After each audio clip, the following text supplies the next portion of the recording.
sekali ya. Kita mulai dengan kita pengen tahu apa sih cystic fibrosis itu dengan mulai film ya. Kita coba putar film dulu ya.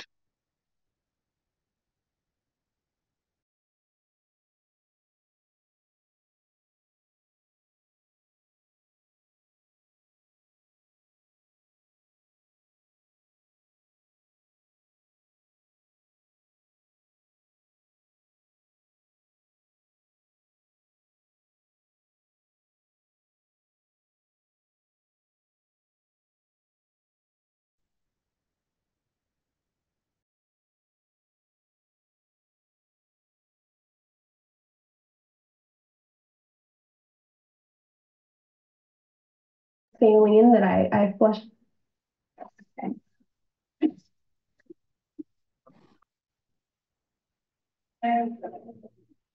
So here are some of the medications that I do on a daily basis. I have some that I take. Here's a saline that I flush my nose out with, and some pills. I keep in pill boxes because there's so many, it's hard to keep track of them. And then this is one of my breathing treatment machines, and I put my medication in it, and it aerosolizes it, so I breathe in the medication into my lungs.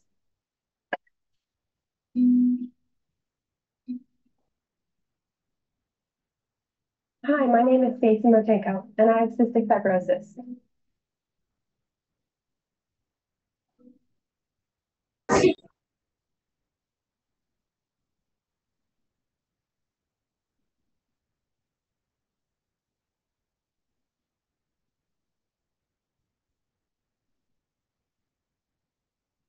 Cystic fibrosis is the number one genetic killer of children and young adults in the United States. And because there are so few people that have it in the United States, 30,000 people, the government doesn't provide any funding for us.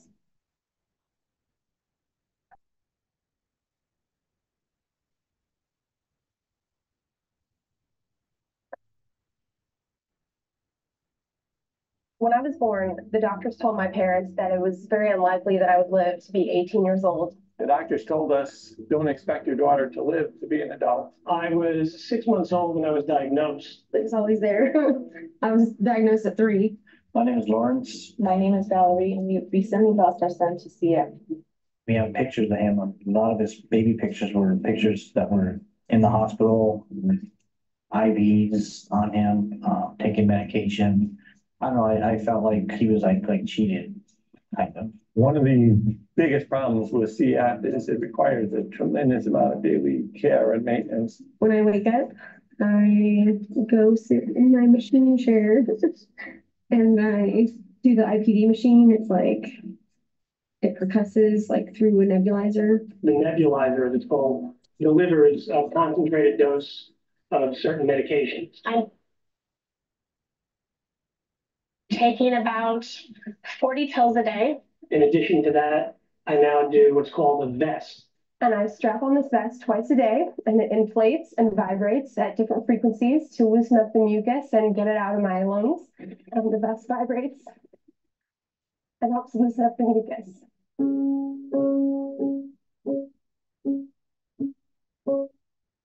I had to be in the hospital like every other month. Like I'll be out a month, and then I'll come in for 2 weeks, and then I'll be out 2 months, and then I'll come in for 2 weeks.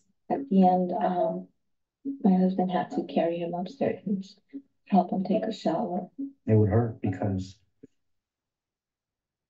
he was so used to being independent. Like you feel normal, then there's some days where you just don't, and those are kind of tough days. Or it kind of hits you like, will I ever have kids? Will I ever be married? Can I ever like really be like normal? If somebody was picking on him, I could help him. I could defend him.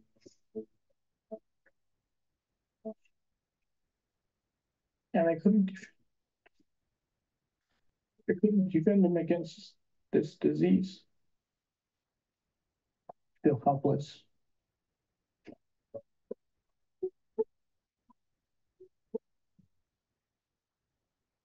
Scary. There's not much you can do about it. So known Siobhan for 2.5 to 3 years. Over the last few years, her condition has deteriorated. We really tried to encourage her to consider a lung transplant. It's been scary. They like chop you in half practically. That's kind of breaking. Just the whole thought of that. I have actually never been in a situation where I've had to consider a lung transplant. It really is a very extensive procedure that sometimes makes the patients worse than when they came in. There's only a 50% chance that a patient who has received a lung transplant will live for 5 years. They talked to him about a lung transplant lots of times, but he never wanted it because friends of his that did have it, they still passed away. He didn't want to go through everything that you have to go through with a lung transplant and still die. I was 28 years old when I had the transplant. I definitely need a lung transplant, like soon. Until that time, life was getting to be really a struggle. It's amazing how that donor just came in, honestly, at the nick of time. My lung functions are probably like almost non-existent. I'm near the end.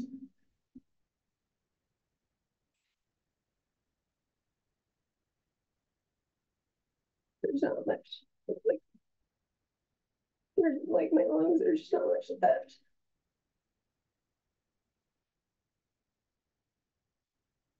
With having the transplant, I've traded one set of problems for a different set. Transplant's been a nice solution, a cure, but it given me a better life.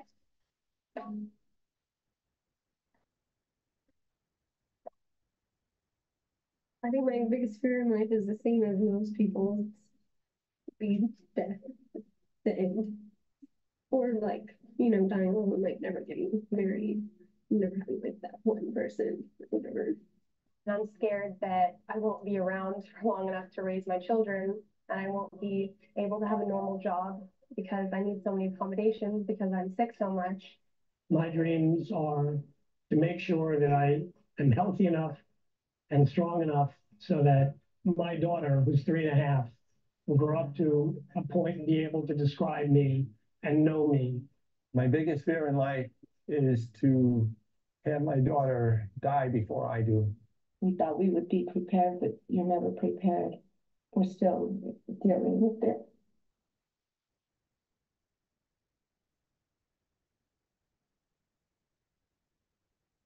Today is my 21st birthday. The doctors told my parents that it was really unlikely that I would live to be an adult. Today is a really big deal because I'm beating the odds and proving the prognosis wrong. I feel like I have a lot of support and there's a lot of hope for the future. I think the one thing that I've always described cystic fibrosis is a curse of a blessing.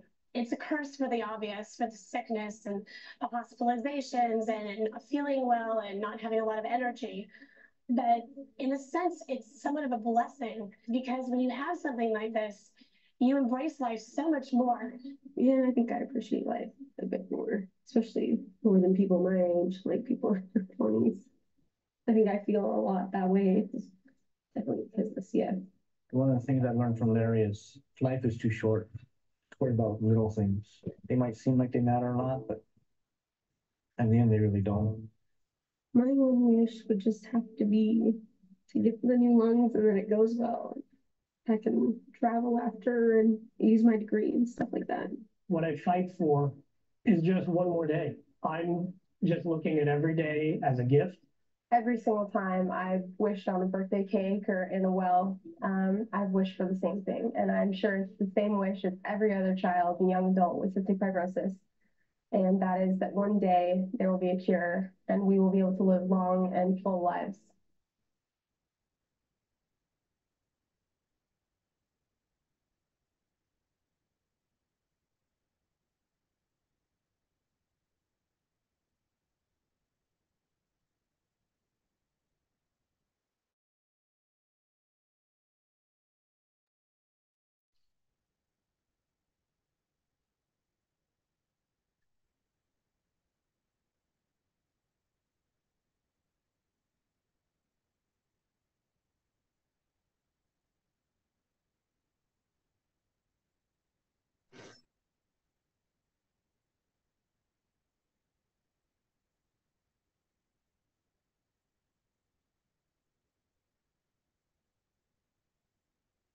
Oke.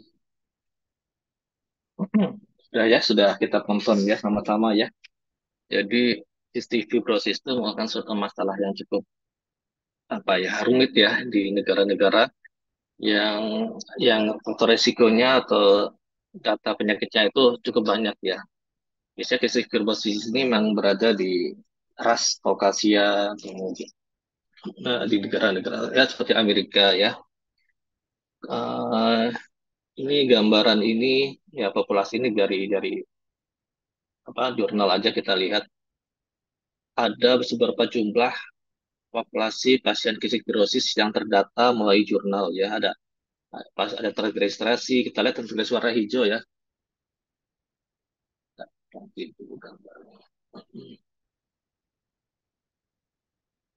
Kelihatan ininya apa namanya gerakan dari mouse Izin terlihat dokter. kelihatan ya kita lihat sini ya. Ternyata di negara-negara ras Kaukasia ya di Amerika kemudian di Eropa di di Rusia kemudian di Australia kita lihat orangnya yang sudah terregistrasi ya. Jadi ada beberapa jurnal yang disampaikan dari beberapa wilayah ya, masuk wilayah Afrika, wilayah Asia ya. Indonesia sini ada juga ya jurnal artikelnya.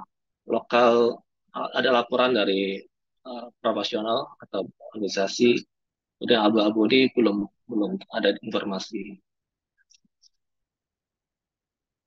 Jadi di seluruh dunia ini ya dari data 94 negara kurang lebih ada 105.352 orang ya telah didiagnosis sebagai cystic fibrosis ya.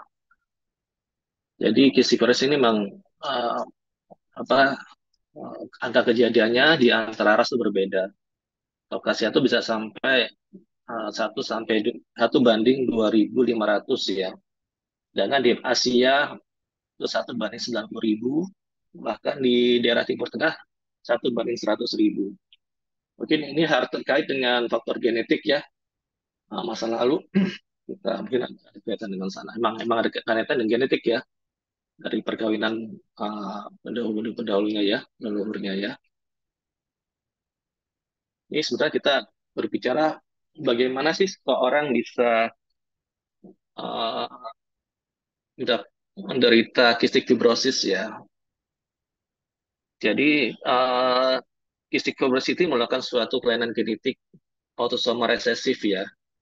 Jadi kita lihat di sini hanya terjadi, terutama hanya terjadi pada uh, misalnya ya sini sang ibu dan sang ayah ya masing-masing membawa kayak sebagai carrier ya.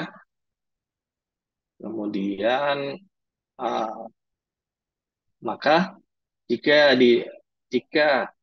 uh, di dalam tubuh keturunannya dua-duanya dapat dari sang ayah dan sang ibu, ya, maka dia uh, apa namanya menderita cystic fibrosis. Jika hanya setengah diturunkan, dia hanya sebagai carrier.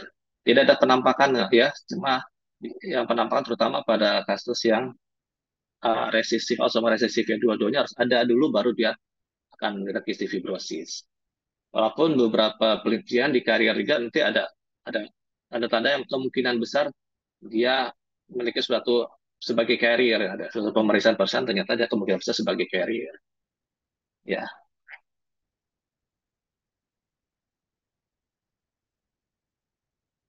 kemudian ini jika sang sang ibu dia adalah suatu penderita osteoporosis, maka jumlah keturunannya yang menderita cystic fibrosis naik menjadi 50%. Kalau di sini dia cuma 25%, sini naik jadi 50%. Tapi sini yang sangat disayangkan bahwa turunannya itu tidak ada yang non carrier, namanya sebagai carrier ya.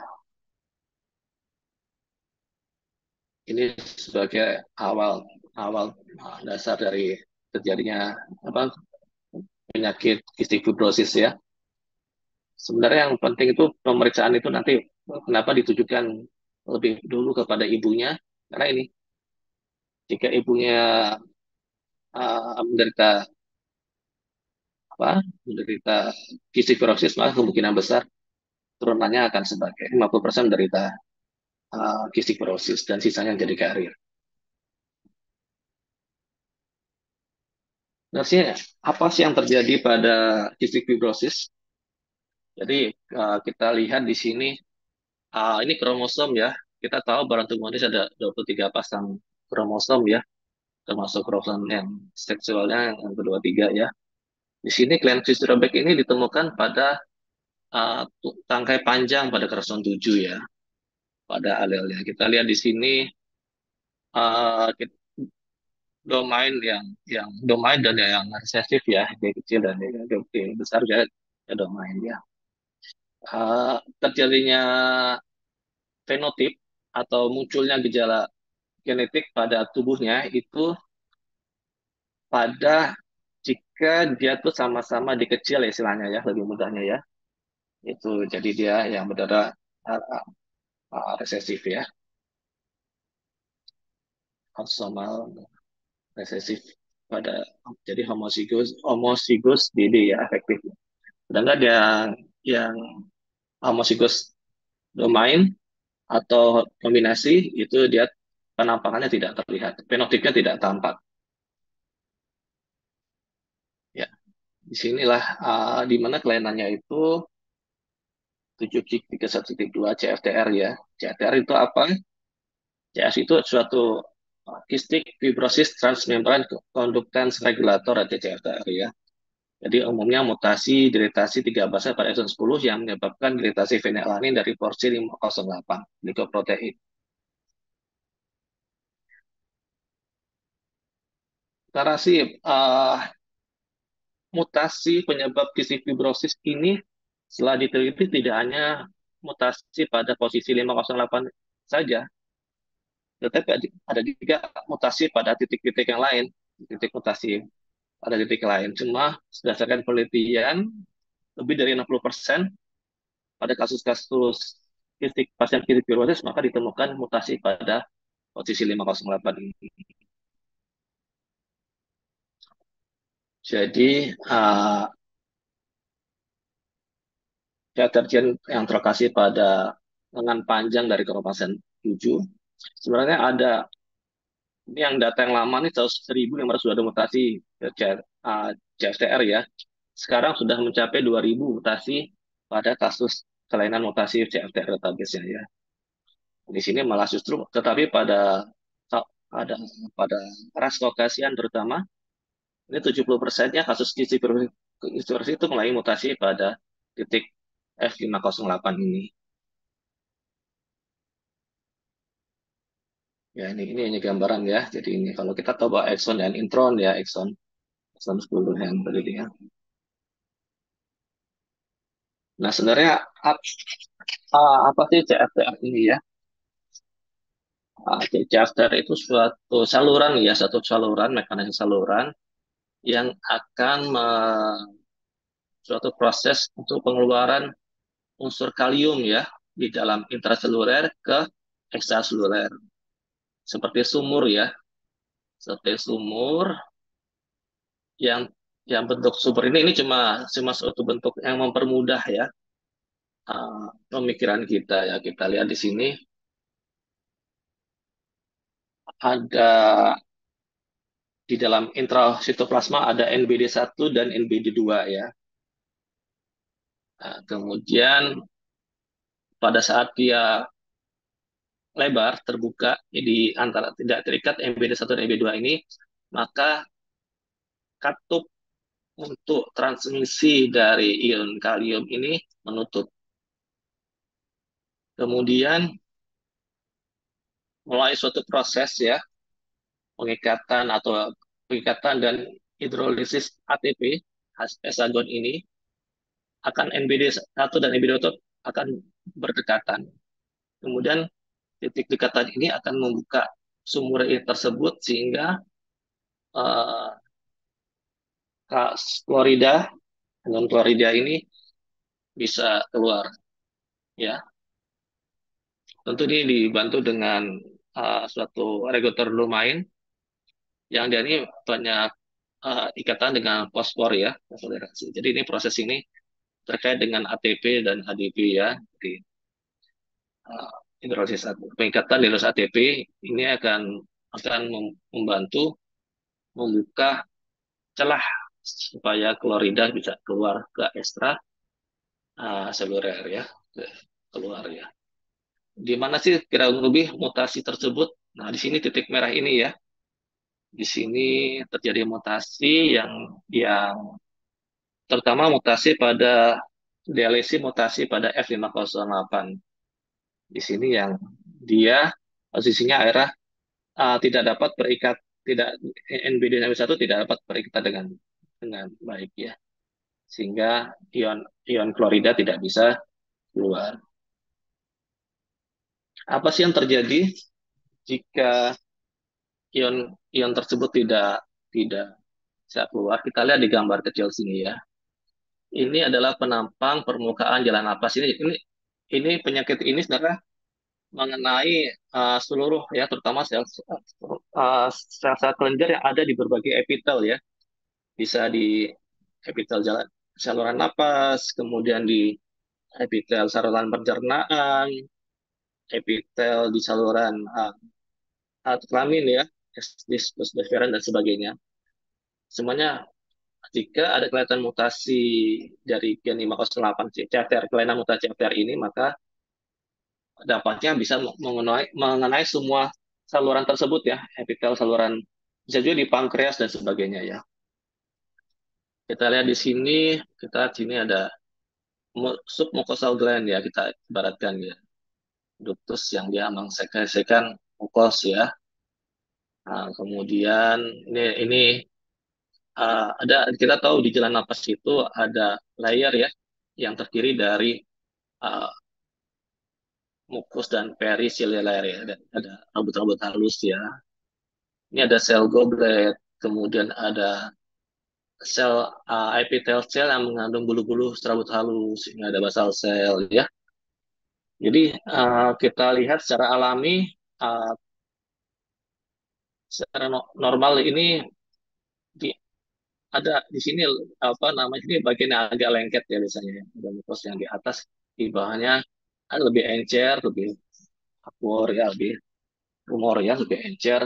Terus serabut-serabut ini dia akan bergerak ya, gerak-gerak akan mendorong saatnya ada partikel penyakit infeksi yang menempel pada bagian yang lebih mukoid daripada bawahnya ini. Dengan gerakan dari silia ini dia akan bergeser, kemudian bisa dikeluarkan lagi ya melalui saluran nafas kita ya, atau dibatukkan juga keluar. Di sini kita lihat ada komponen ya, jadi yang menyeimbangkan kalsium dan ion-ion yang ada di antara dalam sel dan ekstraseluler ya. Di sini kita lihat klorida bisa keluar, bisa mengikat air ya, kemudian natrium bisa masuk dan sebagainya.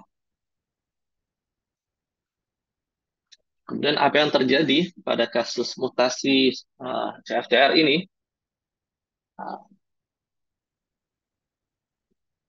akan menyebabkan airways surface liquidnya ini seperti ini, sangat berkurang sekali platelet. Bahkan kadang nggak ada, tidak tidak apa namanya, tidak ada cairan karena apa namanya, gagalnya ion-ion pengaturan keseimbangan cairan yang mempertahankan cairan yang ada di ekstraseluler itu berkurang ya, banyak akhirnya tersedot ya, karena kadar anion kation di dalam intraseluler lebih tinggi, dia terhisap ya, seperti itu ya. Di sini akhirnya juga pergerakannya jadi susah, yang tadinya dia bergerak dengan lancar halus menggeser dari mukus sini, jadi mukus ini jadi mukosilian transportnya jadi nggak berjalan dengan baik, seperti itu. Ini gambaran beberapa model mutasi CFTR ya. Ini gambaran normal. Kita mungkin sudah belajar genetik ya, DNA, mentranskripsi protein, dibawa ke retinoendoplasma, dibentuklah struktur-struktur yang dibutuhkan untuk membentuk CFTR ini ya, ini normal seperti ini. Ini secara genotip, kelainan apa saja yang dijumpai pada pasien-pasien dengan kisik fibrosis, kemudian mutasinya apa saja, tampilannya seperti apa nih. Jadi klasifikasi mutasi CFTR ini ada kelas 1, kelas 2, kelas 3, kelas 4, kelas 5 ya. Misalnya pada kelainan G542X, sini tidak terbentuk sintesis, tidak terjadi transkripsi. Pembentukan di DNA mutasinya tidak terbentuk. Tidak terbentuk mutasi pada gen 542X itu menghambat transkripsi ya dari apa namanya pembentukan protein-protein yang dibutuhkan untuk pembuatan CFTR ini. Jadi di atasnya tidak. Kemudian pada kelainan yang paling banyak ini ya 508 ini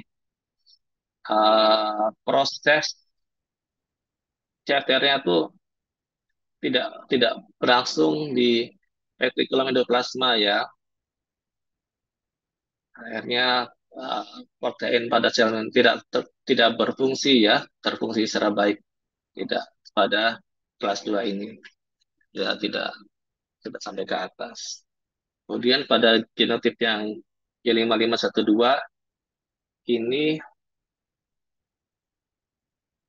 tidak stabil, tidak CFTR yang dibentuk ternyata tidak stabil, tidak bisa uh, mengeluarkan ion-ion. Kemudian pada apa yang kode genotip L117 ini dia menghasilkan suatu pengurangan kondutansi. Jadi bisa keluar tapi sangat lambat, sangat sangat sedikit. Jadi CTF protein ini mencapai sel membran, CTF memang mencapai sel membran sel, tetapi terdapat formasi yang abnormal ya pada pada lubang saluran ini ya, sehingga menghambat aliran dari ion. Kemudian pada genotip yang A455 ini, dia sintesisnya sangat sedikit sekali ya. Jadi pengurangan jumlah protein CFTR pada permukaan membran sel yang mengakibatkan sintesis protein juga yang diakibatkan oleh produksi sintesis protein yang rendah. Ini berbagai macam mutasi CFTR yang akhirnya fenotip ini klinis pasien ini berbeda-beda. Tetapi di sini yang kita lihat yang paling dominan kita tahu pada delesi pada alel yang titik pada 508 ya, kromosom 7. Jadi intinya sih pada kistik fibrosis semua kelenjar eksokrин terkena dampaknya ya, tapi derajat berbeda-beda. Bisa di kulit, bisa di saluran pernapasan, saluran pencernaan, dan sistem reproduksi. Jadi obstruksi saluran eksokrин itu menghasilkan sekret yang sangat kental ya. Ini akhirnya menyebabkan berbagai macam manifestasi penyakit. Pada 10% hingga 20% pasien manifestasi awalnya itu yaitu ileus meconium, penyumbatan usus akibat tinja meconium yang kental. Pada penyakit paru kronik ya, insufinsi pankreas dan sirosis biliar vokal berkembang secara bertahap sepanjang perjalanan penyakitnya. Kemudian obstruksi saluran eksokrin yang progresif merupakan gambaran umum penyakit ini kecuali pada kejadian keringat di mana obstruksi saluran tidak terlibat dalam patogenonisnya. Ini hanya gambaran dari nah ini model ya. Jadi kistik fibrosis ternyata ada juga kadang-kadang dipasangkan ya. Di selain kistik fibrosis yang dasarnya dia ada kombinasi ya, misalnya dengan insufinsi pankreas, defisien pankreas, atau kelainan-kelainan lain. Ini yang bisa kita dapati pada sinusnya, misalnya terdapat sinusitis ya. Kemudian pada airway kita tahu karena mukos yang kental, kemudian mukos giliran yang tidak berjalan baik menyebabkan berbagai macam infeksi ya, bisa yang berulang ya. Kemudian ada severe hepatobiliary disease ya, gangguan penyakit-penyakit hepatobiliar ya. Pada pankreas juga bisa menyebabkan ya insuficiensi eksokrin ya, pengeluarannya enzim-enzim pankreas ya. Kemudian pada jalan pencernaan kita, usus besar kemana? Usus halus, usus besar ya, usus halus juga bisa ya. Terjadi apa namanya? Meconium ileus ya. Jadi ada hambatan bergerak peristaltik karena kurangnya cairan ya, produksi ya. Kemudian kadar keringat ya pada pada pada kerja pada pasien-pasien dengan isi progres memang melalui suatu pemeriksaan tes keringat dia tinggi ya, kadar klorinnya ya, kloridanya ya. Kemudian kita di sini juga pada saluran kelamin ya, saluran vas deferens ya. Uh, Pada tipikal yang saya pankreas kita lihat ada obstruksi azoospermia ya. Jadi tipikalnya bukan tidak terbentuk sperma, tapi dia obstruktif, tidak bisa keluar. Kemudian endokrin pankreas ya, resiko kerusakan dari pankreas menyebabkan kasus kistik kronis dengan terkait diabetes mellitus yang tergantung dari insulin biasanya. Oke, ini untuk sebagai gambaran dan tanda gejala titik fibrosis ya. Kita lihat di sini, ini gambaran sindromnya obstruksi usus distal ya, radius ya. Jadi kita lihat menampilkan enema gastroscopy pada anak yang mengalami nyeri keram perut dan masa kuadran kanan bawah. Jadi kita ada impaksi tinsa dan transaksi ditunjukkan pada gambar ya. Yang kemudian pada yang gambaran di resolusi parsial setelah pemberian gastroscopy. Jadi resolusi lengkap transaksi dan impaksi dari tinja. Kita lihat ya, ada obstruksi ya, sindrom obstruksi usus. Jadi kekasan penyakit kistik fibrosis ini tergantung dari beratnya mutasi yang terjadi, tipikal mutasi yang terjadi.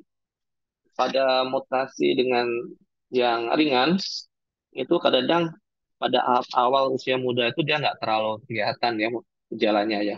Tapi terjadi pada usia anak-anak atau bahkan dewasa. Dan umumnya pada usia anak-anak itu biasanya gejala utama ya ini terjadi karena sering ada gangguan perut yang nyeri, kemudian ternyata ada obstruksi dan sebagainya.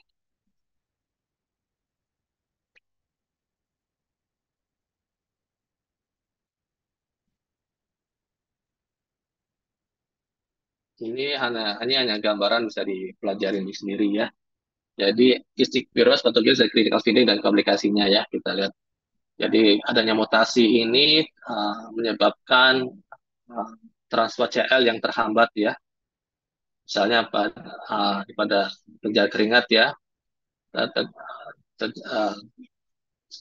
terjadi kurangnya relaksasi dan meningkat sekresi dari ion klorida, meningkatnya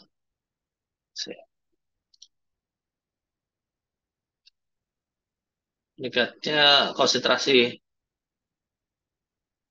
klorin ya pada keringat ya. Bisa ini melalui suatu proses tes, nanti kita sama-sama nonton ya gimana prosesnya ya.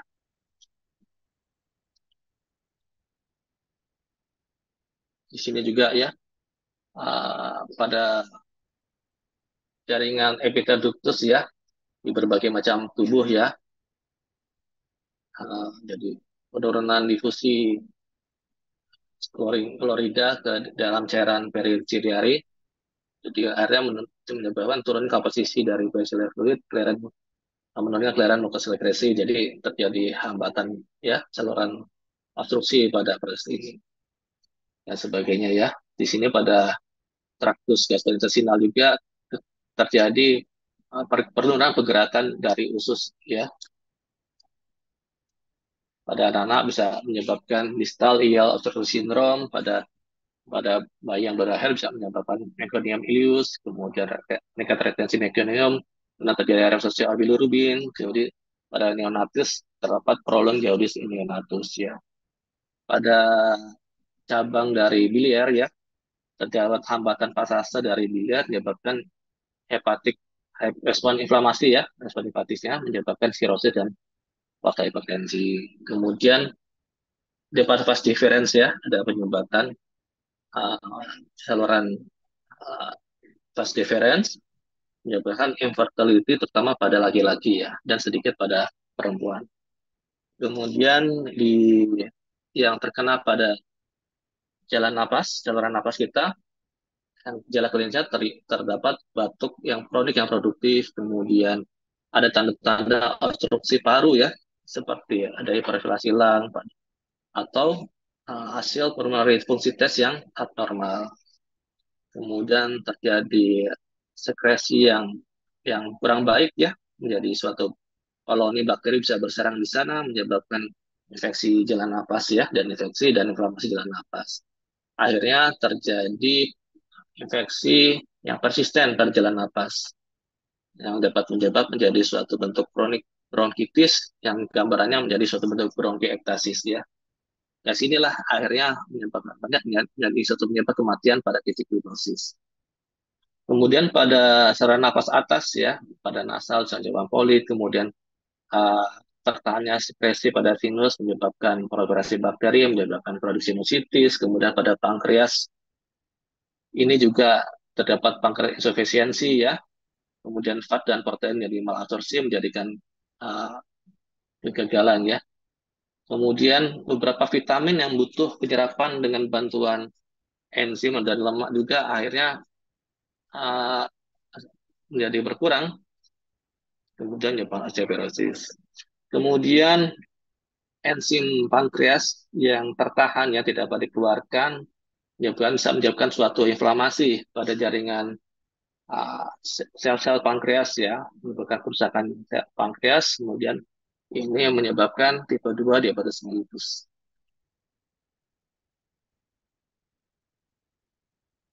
Hal ini untuk gambaran patofisiologi kistik fibrosis pada paru.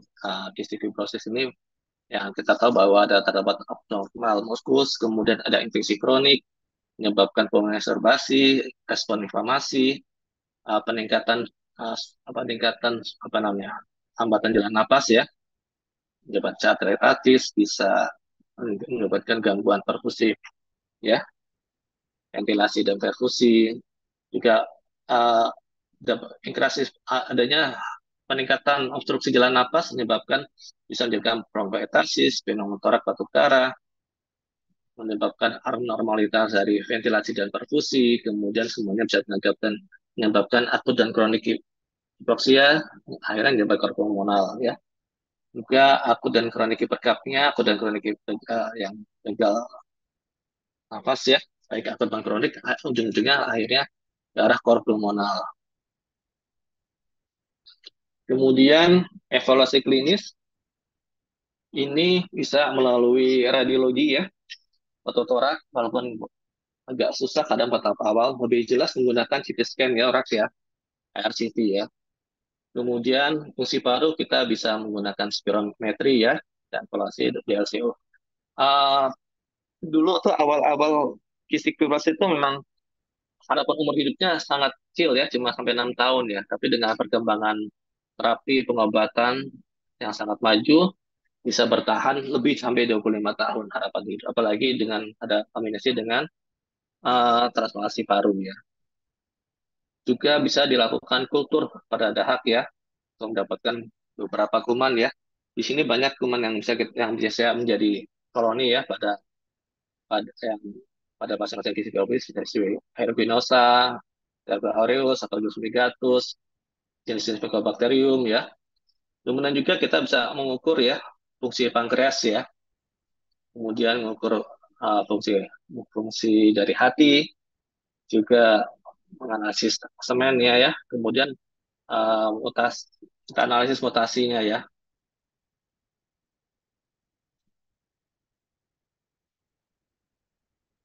tetapi ada beberapa yang belum saya masukin, nanti di bawah ada, yaitu kita dapat memerlukan pemeriksaan yang namanya tes kelenjar tes keringat ya, tes keringat ya.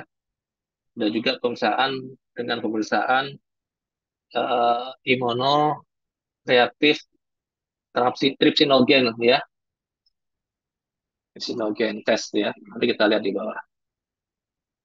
Ini gambaran uh, yang terjadi ya pada pasien-pasien dengan cystic fibrosis. Ya, jadi gini, ada gambaran tiga bersaudara ya dengan cystic fibrosis, pasien dari umur 17 tahun ya.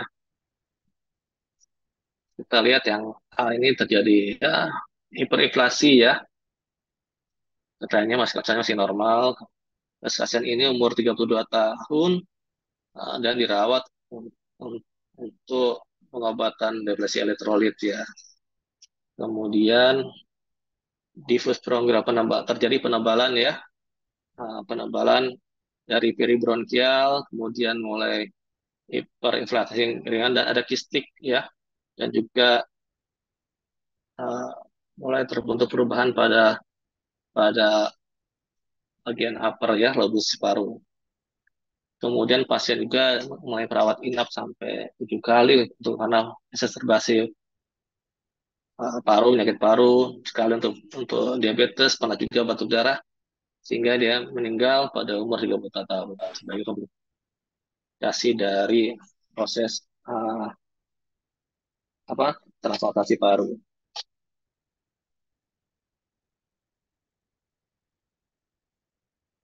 C ini ada bentukan sever infiltrasi dengan difus di periferal ini penebalan ya, ada multiple infiltrat dan peningkatan vaskular ya, pulmoner dan pembesaran jantung, dan pasien meninggal 1 bulan setelah gagal nafas ya, dengan komplikasi CAF ya. Dan di sini kita lihat gambaran gambaran model kistik ya pada pasien kistik fibrosis. Lihat ya, ini seperti bronkoetasis, tapi dia berdinding tebal ya. Nah, di sini biasanya ada karena penebalan ya, mukos ya, yang tergambar jadi lebih tebal, terus inflamasi terus menerus, lama-lama jadi suatu fibrosis di sekitarnya. Nah, di sini kita bisa untuk tambahan nanti bisa dipelajarin ya, gambaran kistik fibrosis pada radiologi kita bisa lihat uh, oleh radiopedia ini. Nanti silakan nanti dilihat-lihat ya. Nah, waktunya kita tinggal berapa menit lagi? Sampai jam berapa ya? Saya ya. Sampai jam berapa nanti kita?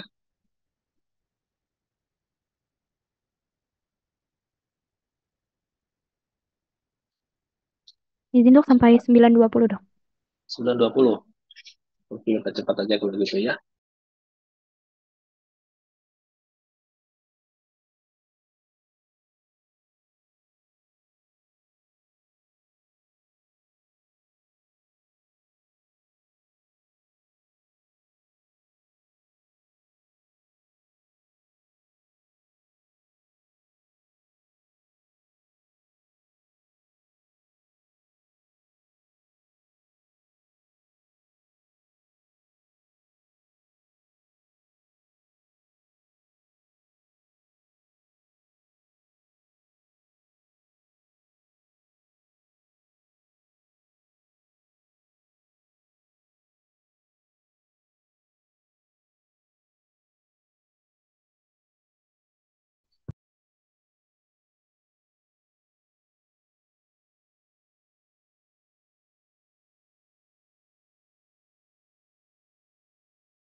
Izin dokter, untuk suara dokter tidak terdengar. Sorry. Oh, ya ya oke. Dengaran udah kedengaran. Saya ulang dikit ya. Jadi ya. Oh, makasih. Ini ya fungsi parunya tadi ya, pada usia semakin tua ya semakin menurun ya, dilihat dari FEV1-nya ya. Di sini tadi ya gambarannya juga terlihat FEV1-nya juga menurun ya, yang coklat ini ya. Pada kasus-kasus CF dengan insulin dependent diabetes, pada tirotis, dengan pseudomonas dan dispensasi pankreas. Ini gambaran bentuk-bentuk mutasi ya. Jadi CF itu, kelainan CFTR ini banyak ya penyebab CF ini ya, mutasinya tidak hanya di F508 aja delesinya ya. Jadi di berbagai tempat juga bisa ya. Ini tadi sudah pada fungsi paru yang terjadi ini kelainannya. Obstruksi pada saluran napas kecil, perubahan volume, dan gangguan pada pertukaran oksigen. Kemudian penyakit terkait CF ini tadi sudah kita diskusi, kita terangkan dikit tentang diabetes terkait fibrosis kistik ya. Nanti kita bisa ada gambaran ya. Kemudian terdapat osteoporosis defisit vitamin D ya. Kemudian tata laksana untuk kistik fibrosis ini sebenarnya berfokus pada manajemen penyakit paru kronik dan pencegahan exacerbasi, itu yang terutama ya. Walaupun nanti ada obat-obat baru yang jadi PR buat kalian ya. Kemudian ya ini manajemen penyakit paru kronik ya. Jadi untuk penyakit kroniknya kita lakukan fisioterapi ya. Kemudian pemberian mukolitik dan inhalasi salin ya, untuk dapat merangsang untuk menguatkan dahak ya, mukusnya ya. Kemudian diberikan juga bronkodilator dan antiinflamasi, pemberian antibiotik, dan CFTR potensiator dan CFTR korektor ya, obat Ivacaftor, kemudian Elisacaftor dan Elisacaftor. Jadi ini merupakan suatu bentuk protein yang membantu membuka CFTR yang tertutup tadi ya. Jadi nanti ini ya, tolong aja deh dibikin diskusi tugas kelompok aja ya, karena ini kan 250 orang ya totalnya ya. Jadi dibagi aja lah per 10 orang di satu kelompok untuk ini diskusi tentang mekanisme obat-obatan yang terbaru ini ya, CFTR potensiator dan CFTR korektor ya.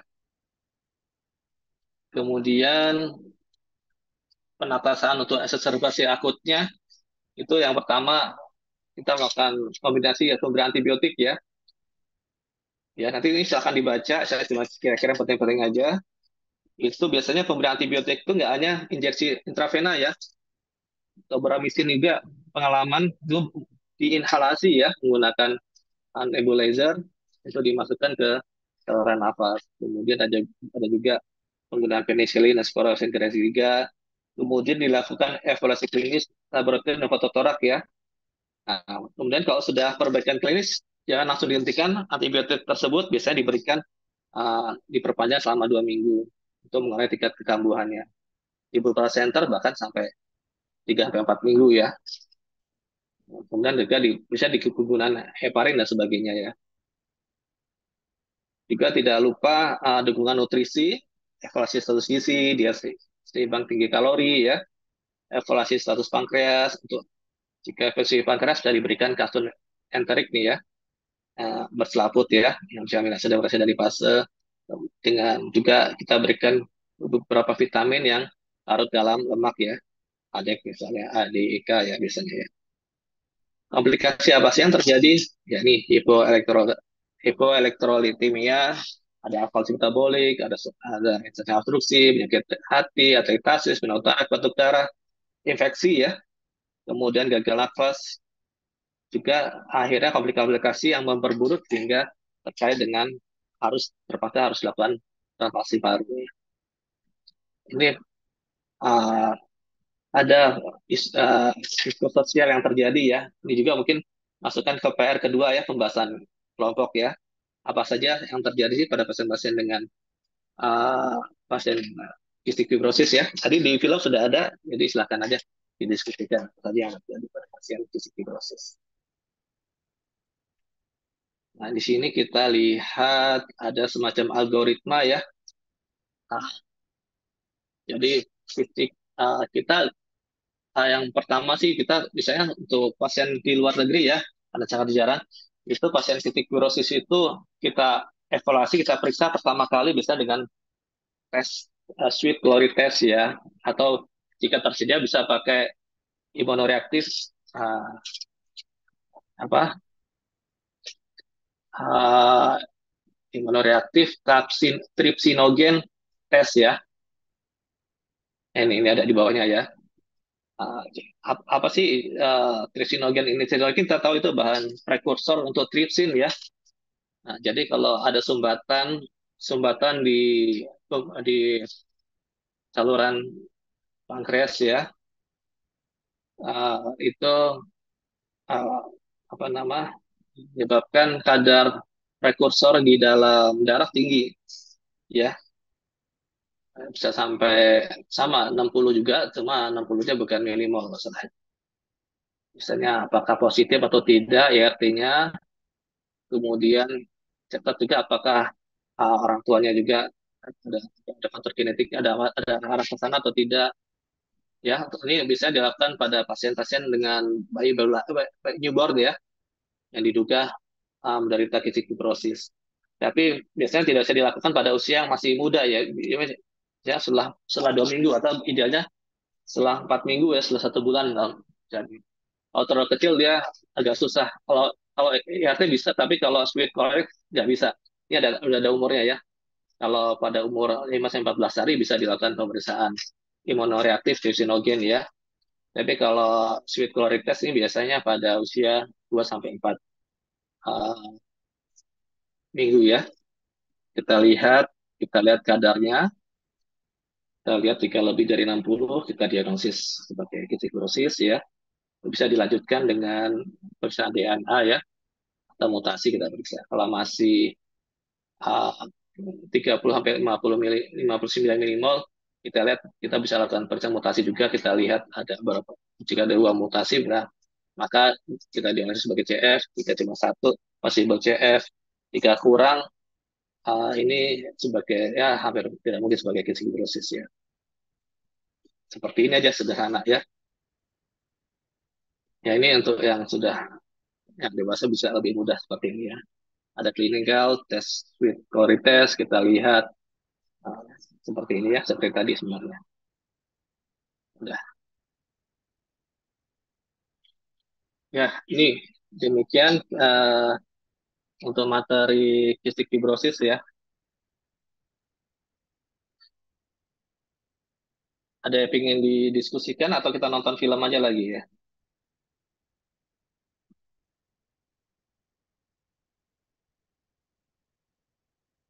Oh ya, pernah melakukan speed test belum ya?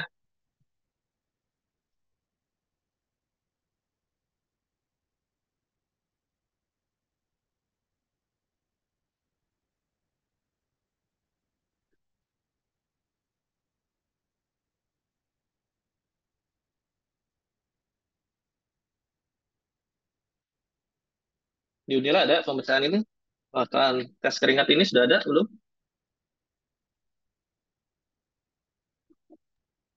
Jadi dok, Kasih ya. untuk kami belum dapat juga dok mengenai Kita lihat aja. pemeriksaan sweat chloride itu. Kita nonton aja ya. Baik dokter.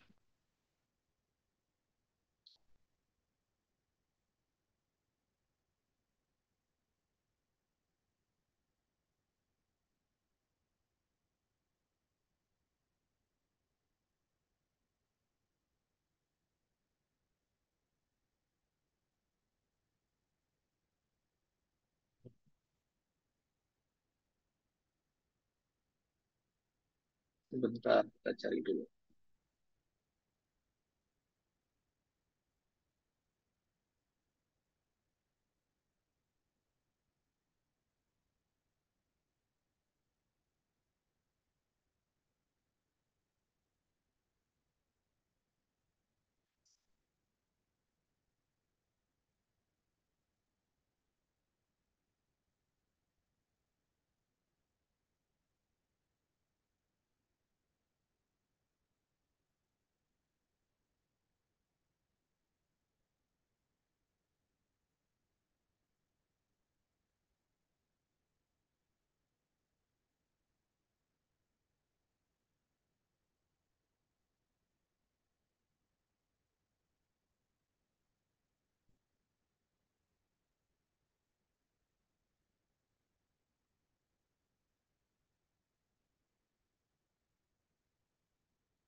Collaboration is key for team success. With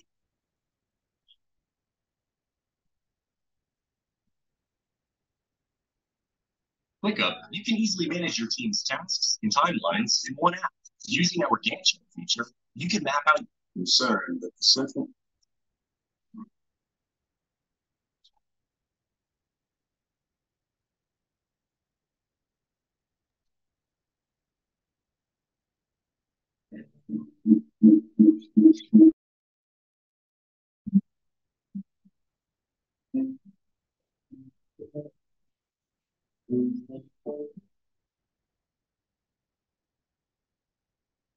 Your physician is concerned that the symptoms you or your child have may be caused by cystic fibrosis. Cystic fibrosis, referred to as CF, is an inherited disorder involving the lungs, intestines, and sweat glands.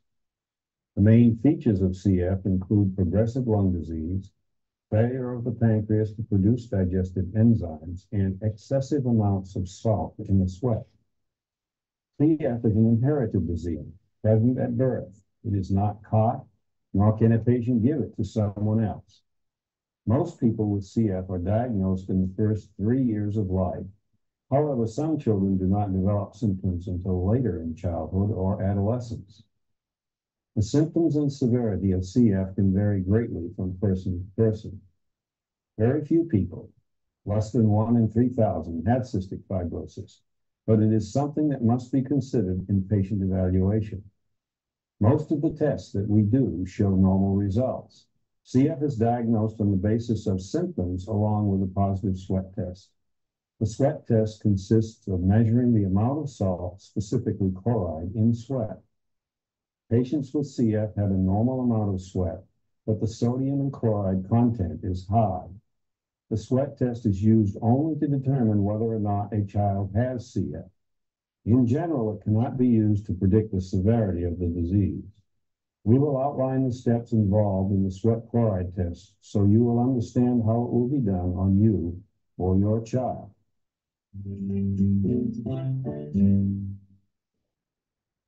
Patients can eat a normal diet on the day of the test. There are no needles involved in the procedure. First, the technician washes the patient's arm and applies a piece of gauze or gel disc containing pilocarpine to the forearm. Pilocarpine is a drug that stimulates sweating. Another piece of gauze or gel disc is placed on the patient's upper arm. Electrodes are placed over the gauze pads and a mild current is applied for 5 minutes. The current feels warm or tingling, but not like a shock. After 5 minutes, the electrodes are removed and the arm is washed and dried. A dry piece of gauze is placed on the forearm and covered with plastic or collecting coil apparatus is applied. Sweat is collected for 30 minutes. The entire process may be repeated on the other arm.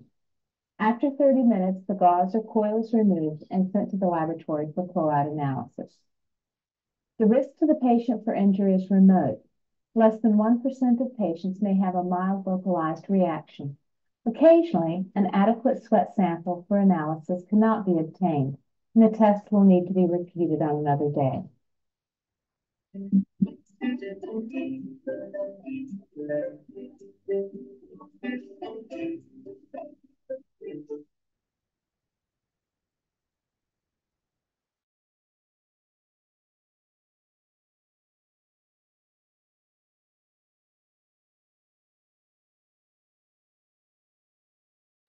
Oke, udah ya, sudah paham ya kira-kira ya. Jadi cuma pertama dikasih apa pilokarpin ya di titik yang mau di apa diperiksa, kemudian beri bersihan dulu, kemudian kasih pilokarpin, kemudian dikasih alat untuk elektrolisis ya di situ ya. Kemudian nanti 5 menit dilepas, ditampung selama 30 menit pakai kasa khusus ya. Kita lanjut aja ya untuk yang berikutnya ya. Waktunya sudah tinggal 20 menit lagi ya. Oke, kita lanjutkan.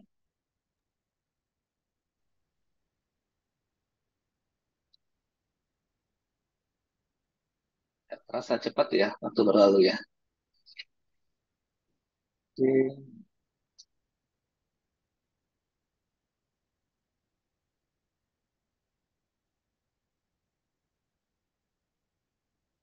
Ini ya kita uh, displasia bronchopulmoner displasia ya, BPD ya. Sebenarnya ini mungkin ada yang salah.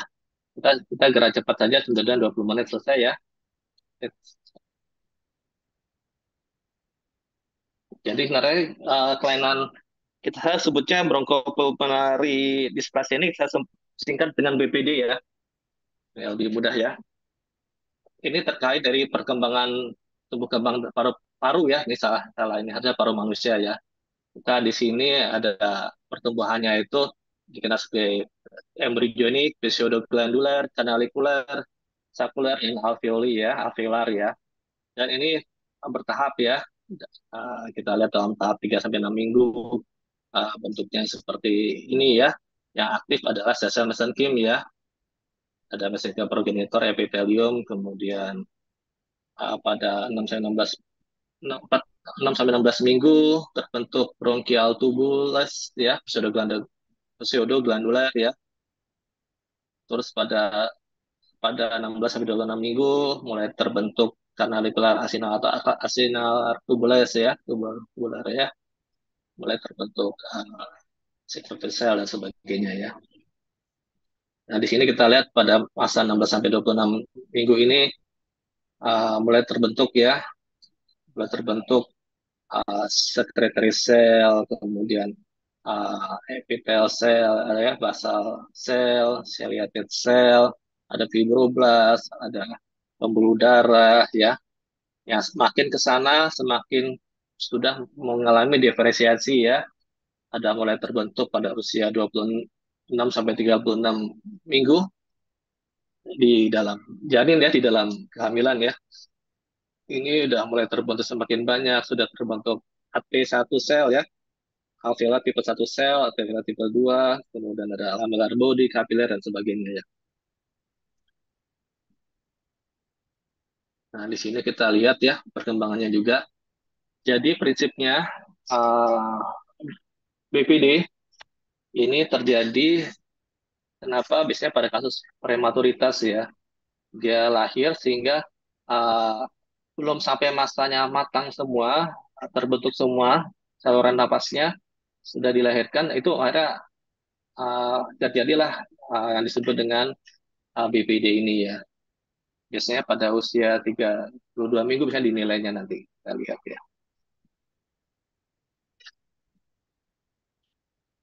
Di sini ini proses perjalanannya ya. Saya rasa ini sama kayak tadi ya.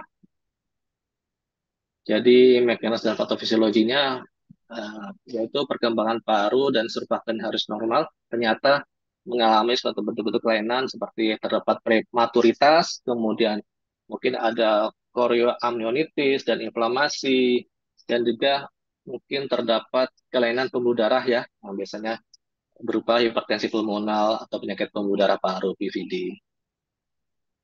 Ini cuma data-data dari apa namanya, dari jurnal saja yang kita lihat.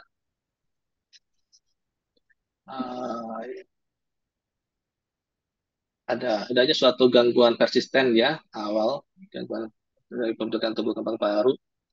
Ini yang menyebabkan kebutuhan fraksi oksigennya pada umur berikutnya ternyata dia tinggi ya. Pada CLD pada kasus dengan IPPD ini ternyata ditemukan 67% masih membutuhkan fraksi oksigen yang tinggi. Kemudian pada yang PD 48 ya 51% pada kasus yang CLD ini nggak terlalu tinggi ya. Ini gambaran dari struktur alveoli ya. Kita lihat di sini juga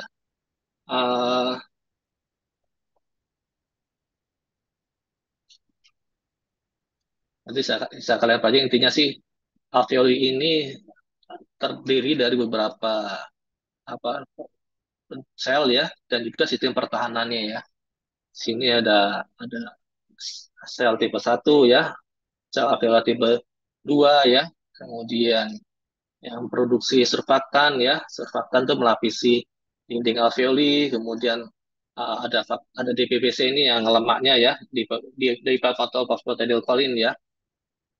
Yang satu untuk menjaga supaya tidak kolaps ya, terbentuk bergabung dengan seperti protein B, seperti protein T, dan juga pada lamer itu membentuk bergabung dengan seperti protein A dan sebagainya ya. Ini jauh gambaran secara secara mikroskopis ya. Sini ini gambaran yang warnai mana titik. Saya yang putih ini titik sel tipe 2 ya. Yang hijau sel tipe 1, alveoli ini cuma untuk gambaran pengenalan aja apa saja yang ada di dalam sel alveoli, di dalam komponen alveoli. Ini juga ya. Ini juga gambaran ini sih sebelah sini ya. Ini kasus yang normal, yang ini kita lihat gambarannya alveolinya makin membesar ya untuk emfisema yang tinggal komponen parunya. Ini kasus-kasus dengan kelainan kronik, ada kasus BPD ya. Ini juga ini penyakit udara pada BPD ini bisa dibaca aja. Jadi ini fenotipnya penyakit udara paru prematoritas ya. Bisa awal 2 minggu pertama setelah kelahiran bisa terjadi hipertensi pulmonal ya pada single baru lahir seperti ini. Ini strategi dari penanganan penyakit BPD yang berat ya.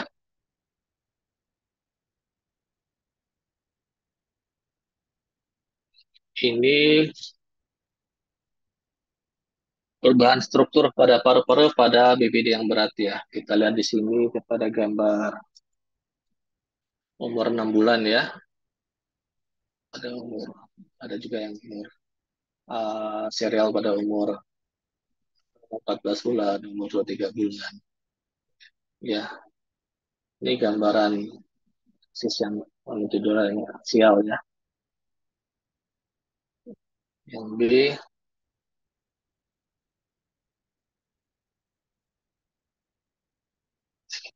jadi perubahan atau error modeling ya terjadi sepanjang waktu dan tetap bertahan ya sampai 23 minggu ya pada kasus-kasus pasien dengan EPD ya. Kemudian yang C ini kita lihat pada anak umur 8 tahun ya, yang dia tuh lahirnya prematur ya, dan dia memiliki BPD yang berat dan prioritas. Kita lihat jadi ada gambar kistik yang besar-besar ya.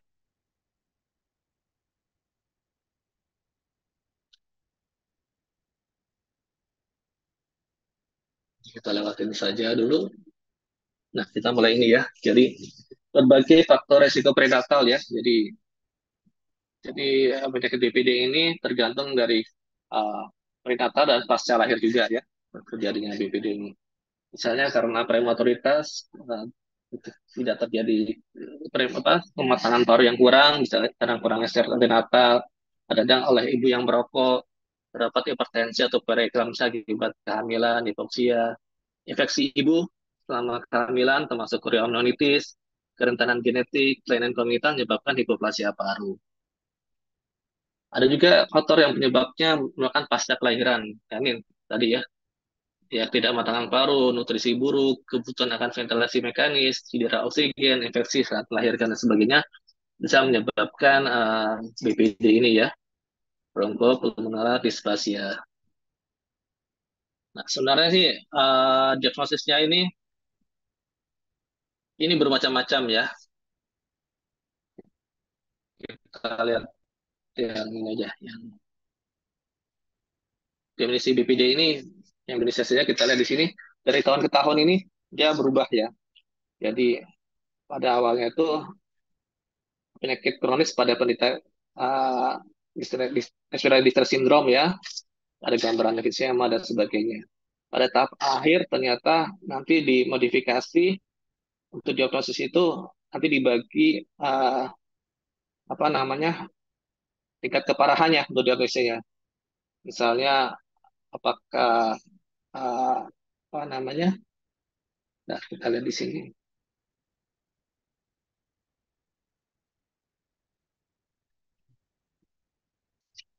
Di sini diagnosisnya biasanya berdasarkan kemampuan dia setelah melahirkan, kemudian diberikan oksigen selama 28 hari. Apa yang terjadi setelah diberikan 28 hari? Ini biasanya kita pakai untuk BPD dipakai klasifikasi umur gestasi analnya itu 32 minggu ya. Kemudian kita berikan oksigen terapi oksigen selama lebih dari 21 dengan fraksi oksigennya lebih dari 1% sama 28 hari atau hitungan 1 bulan ya. Kemudian kita evaluasi setelahnya apakah dia ternyata bisa lepas oksigen ya selama 36 pada pada ini ya. Ini kan 32 tambah 4 minggu jadi 36 minggu ya. Jadinya 4 ini. Nah, ternyata dia bisa lepas oksigen, berarti dia cuma mengalami BPD yang ringan ya. Setelah diberikan 28 hari oksigen, ternyata masih membutuhkan oksigen fraksi, tetapi masih lebih rendah dari 30% fraksi oksigennya, maka dia dikatakan sebagai BPD moderat. Yang berat jika sudah diberikan terapi oksigen selama 28 hari, ternyata masih membutuhkan fraksi oksigen yang tinggi, lebih dari 30%. Atau bahkan menggunakan apa namanya ventilator ya, baik yang non-invasif maupun invasif pada pada pasien tersebut, maka dikatakan sebagai BPD yang berat ya.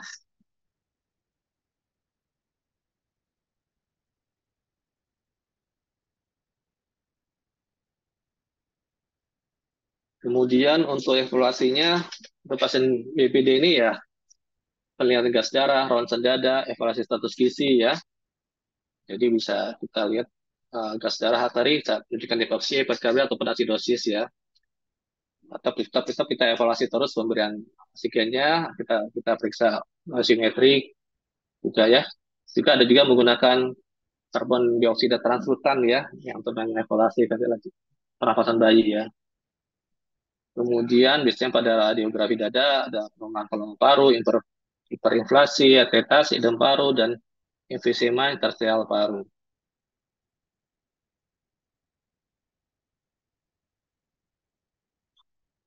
Tata laksananya ya pada pasien BPD ini terutama itu yang penting itu nutrisi ya, nutrisi. Tetap kalau bisa ASI tetap ASI yang utama ya. Kebutuhan nutrisinya mungkin capai 140 hingga 150 kalori per kilo per hari, ya, protein 3,5 ya. ASI lebih supaya daripada susu formula dan sebagainya lah ya. Suplemen vitamin A intramuskuler yang dimulai pada beberapa hari setelah kelahiran diberikan 3 kali seminggu selama 4 minggu untuk menurunkan risiko BPD sebesar 7%. Terus kita lihat juga jika untuk mencegah keparahan penyakit paru akibat edem dan sebagainya, maka ada pembatasan cairan ya. Pasien tidak boleh berlebihan ya, antara 120 hingga 150 mili per kilogram berat badan per hari. Kemudian jika menggunakan ventilator, apalagi yang invasif, hati-hati sekali. Jadi makanya lebih banyak digunakan yang ventilator yang non invasif ya, seperti ya NIV ya, non invasif ventilator banyak ya, HFNC dan sebagainya ya. Kemudian juga meminimalkan cedera terkait oksigen ya.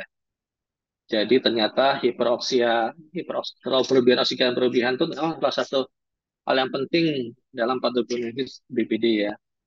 Jadi ada kontroversi yang signifikan mengenai tentang target SPOD, saturasi oksigen ya. Jadi kita mencoba berdekatan menargetkan SPOD antara 88 sampai 94 dengan alarm yang rendah 88 dengan yang tinggi 96 ya. Dan pakai rentang itu sama lebih aman ya. Juga pada antenatal ya, pemberian steroid ya. Yang dalam hal ini katanya dalam proses untuk pematangan paru ya. Ternyata dapat mengurangi inflamasi dan mengurangi kebutuhan ventilasi mekanis ya. Dan kadang diberikan juga obat-obatan diuretik ya. Kemudian bronkodilator untuk menurunkan densitas sel napas dan juga kepatuhan ya, lebih mudah beberapa data diberikan. Tapi emang belum rutin tidak digunakan ya, tergantung per kasus ya. Jadi ini kadang ada beberapa perbedaan diagnosis. Hati-hati gejala sama apakah hepatitis paru, apakah radang paru, atau hipertensi paru, ada trachea Malaysia, atau efisien sel paru. Ini different diagnosisnya ya. Jadi untuk prognosisnya, BPD adalah penyakit kronis yang menetap biasanya berlanjut hingga dewasa ya. Bisa aja berlanjut hingga dewasa. Bayi dengan BPD memiliki paling 50% untuk dirawat kembali di rumah sakit selama tahun pertama kehidupannya. Juga memiliki resiko ya terkena penyakit saluran napas ya, asma, emfisema, bronkiolitis, respirasi virus ya. Juga pertumbuhan dan perkembangan saraf mereka juga hati-hati ya dengan dengan berat bayi yang sangat rendah ya, very low birth weight ya.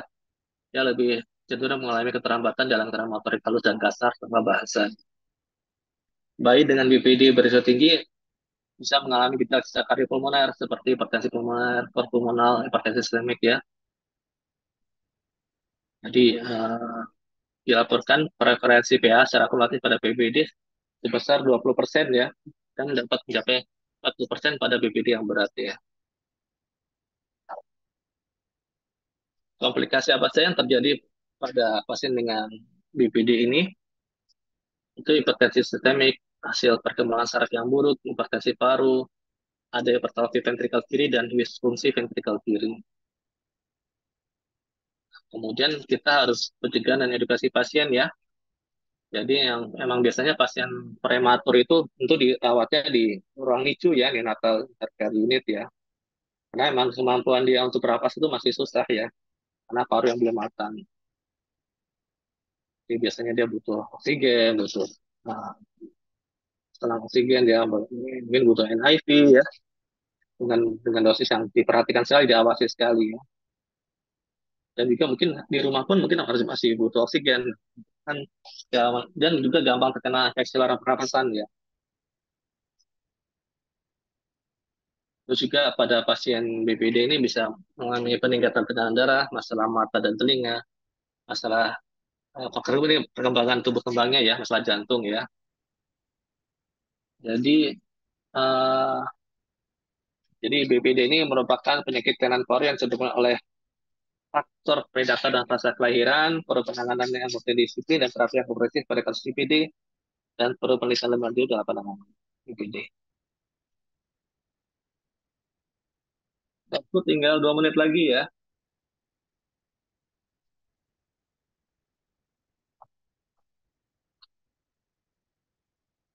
Ini total berapa pasien totalnya yang ikut hari ini?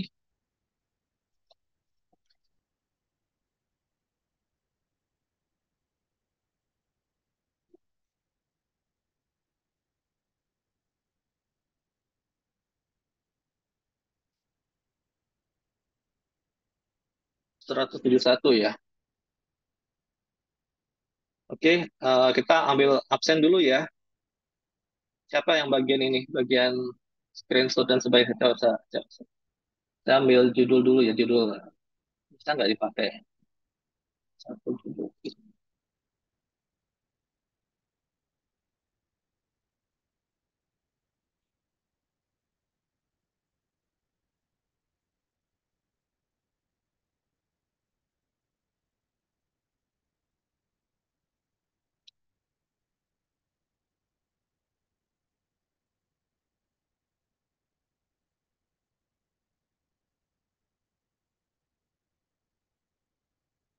Ada yang bisa ambil gambar? Untuk gambar ini, screenshot untuk absen data kita. Izin menjawab bisa dok. Bisa, seperti ini bisa ya. Kita atau ini. Sorry. Ini ya.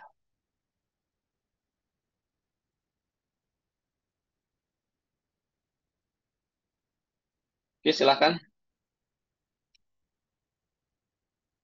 Baik dok, izin untuk men-screenshot ulang.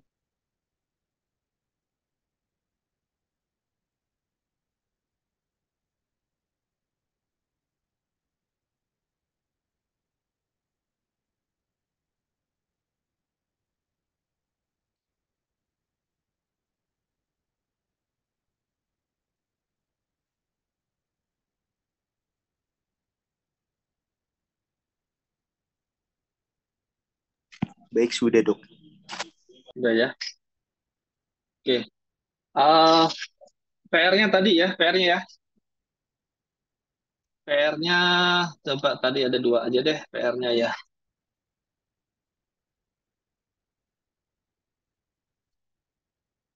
Bagi kelompok aja lah, jadikan berapa? 250 orang ya. Per kelompok 10 orang ya. Tentang mekanisme yang ini ya.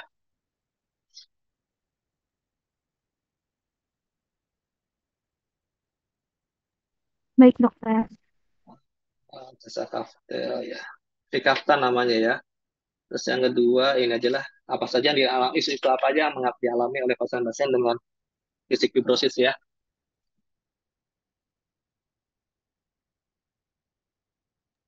Baik, dok. Ya sudah. Pas ya, jam 9 berapa nih sekarang? 9.20 ya. Saya tutup dulu. Tutup screen. 9.22 ada lewat 2 menit. Saya akhiri ya. Terima kasih atas perhatiannya. Assalamualaikum warahmatullahi wabarakatuh. Waalaikumsalam warahmatullahi wabarakatuh. Terima kasih banyak, dokter. Ya, Jelif ya.